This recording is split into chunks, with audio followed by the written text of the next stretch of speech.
Untuk sementara ini kegiatan di lapangan seperti yang kita lihat sekarang masih lengang. Daddy, I miss you.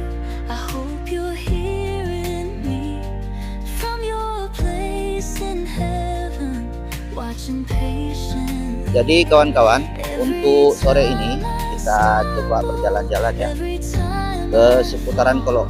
Kita akan melihat seperti apa suasana keberangkatan kapal feri Penyebrangan Sinabang menuju Kabupaten Aceh Jaya.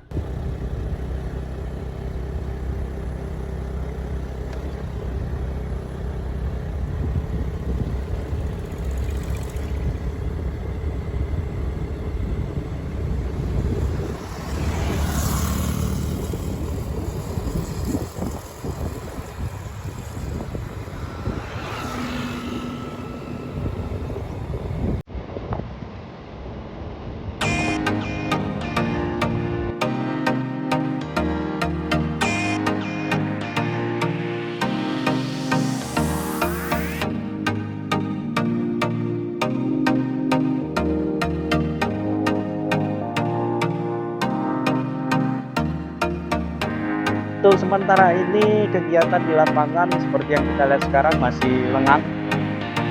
Kemungkinan nanti di Amin 3 atau Amin 2 jelang lebaran mungkin padat penumpang akan berangkat. Aceh Barat sementara tidak ada lomba-lomba ada keberangkatan di Pelabuhan